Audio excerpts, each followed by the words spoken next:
El libro de Jueces. Recuerda que después de que Josué guió a las tribus de Israel hacia el interior de la tierra prometida, él les llamó a ser fieles al pacto con su Dios, obedeciendo los mandamientos de la Torá. Y si hacen esto, ellos les demostrarán a todas las demás naciones cómo es Dios.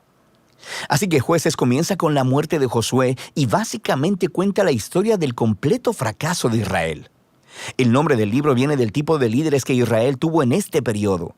Antes de que tuvieran reyes, las tribus fueron gobernadas por jueces.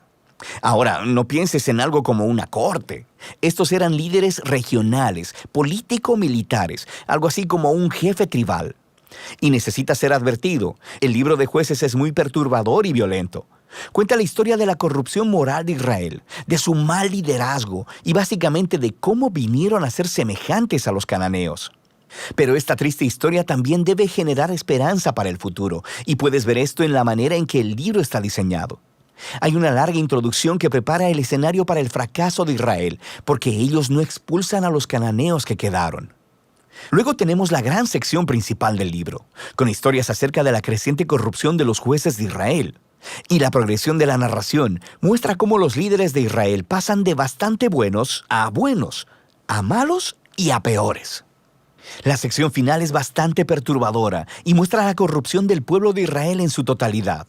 Así que profundicemos para explorar un poco más cada parte. La sección inicial comienza con las tribus de Israel en sus territorios en la tierra prometida.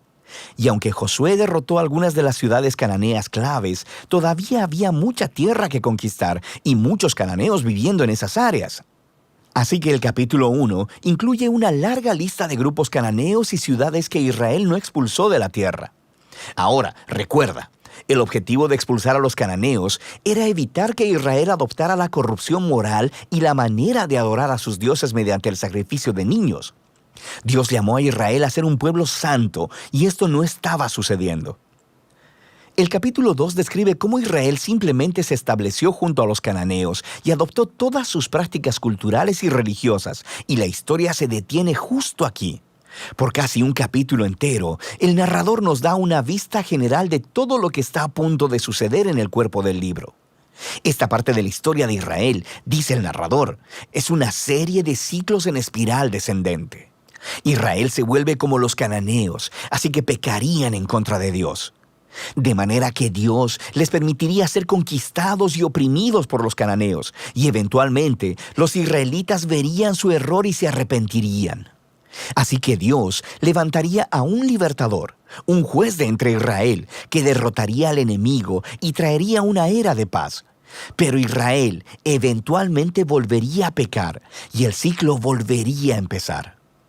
Este ciclo provee el diseño literario y el flujo de la siguiente sección principal del libro. Se repite para cada uno de los 6 jueces principales cuyas historias se relatan aquí.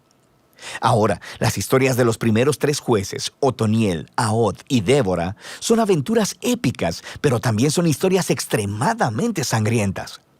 Los jueces mismos o las personas que ayudaban al juez derrotaban a sus enemigos y libraban al pueblo de Israel. Las historias de los siguientes 3 jueces son más largas y se enfocan en las fallas del carácter de los jueces, quienes se vuelven peor cada vez. Así que Gedeón comienza bastante bien. Es un hombre cobarde, pero eventualmente termina confiando en que Dios puede usarlo para salvar a Israel. Así que él derrota a un enorme ejército de madianitas con solo 300 hombres, llevando antorchas y cántaros de barro. Pero Gedeón tiene un carácter bastante malo y asesina a un grupo de israelitas porque no lo ayudaron en su batalla, y de ahí todo va de mal en peor. Él hace un ídolo con el oro que ganó en sus batallas, y después que él muere, todo Israel adora al ídolo como a un dios, y el ciclo comienza otra vez. El siguiente juez principal es Jefté, quien es algo así como un matón de la mafia que vive en las montañas. Y cuando las cosas se ponen muy mal para Israel, los ancianos vienen a él y le ruegan por su ayuda. Y Jefté era un líder muy efectivo. Ganó muchas batallas contra los amonitas, pero estaba tan poco familiarizado con el Dios de Israel que lo trata como a un dios cananeo. Jura sacrificar a su hija si gana la batalla. Esta trágica historia nos muestra qué tan bajo ha caído Israel. Ya no conocen el carácter de su propio Dios, lo que los lleva al asesinato y a la falsa adoración. El último juez, Sansón, es por mucho el peor. Su vida empezó con mucha promesa, pero a él no le importa el Dios de Israel. Era promiscuo, violento y arrogante. Ganó brutalmente batallas estratégicas contra los filisteos, pero a costa de su propia integridad, y su vida termina con un violento asesinato en masa. Ahora, una nota rápida. Notarás un tema repetido en la sección principal del libro. En momentos claves, el Espíritu de Dios empoderará a cada uno de estos jueces para lograr grandes actos de liberación. Ahora, el hecho de que Dios use a estas personas realmente arruinadas no significa que valide todas o aún algunas de sus decisiones. El primero y principal compromiso de Dios es salvar a su pueblo. Pero todo lo que tiene para trabajar son estos líderes corruptos, así que Él obra a través de ellos. Esta sección entera está diseñada para mostrarnos lo mal que se han puesto las cosas. Ya no puedes diferenciar entre los israelitas y los cananeos, y estos solo son los líderes. La sección final muestra a Israel como un todo, tocando fondo. Hay dos historias trágicas aquí, y no son para gente con corazón muy débil. Están estructuradas por una frase clave que se repite 4 veces al cierre del libro. En esos días no había rey en Israel, y cada uno hacía lo que bien le parecía. La primera historia es acerca de un israelita llamado Micaía, que construye un templo privado para un ídolo, y el lugar es saqueado por un ejército privado enviado de la tribu de Dan. Así que ellos llegan y se roban todo, y luego van y queman la pacífica ciudad de Lais y asesinan a todos sus habitantes. Es una historia horrible. Cuando Israel olvida a su Dios, los más fuertes se salen con la suya. La última historia del libro es aún peor. Es una impactante historia de abuso sexual y violencia que conduce a la primera guerra civil de Israel. Es una historia muy perturbadora y ese es el punto.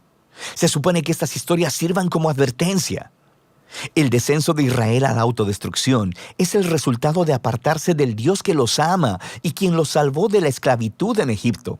Israel necesita ser librado de nuevo, ahora de ellos mismos. El único rayo de esperanza se encuentra en esta frase repetida en la última parte del libro. De hecho, forma la última oración de la historia. No había rey en Israel. De manera que el escenario está listo para que los siguientes libros cuenten los orígenes de la familia del rey David, el libro de Ruth y también los orígenes del reinado mismo en Israel, el libro de Primera de Samuel. Pero la historia de los jueces tiene valor como tragedia.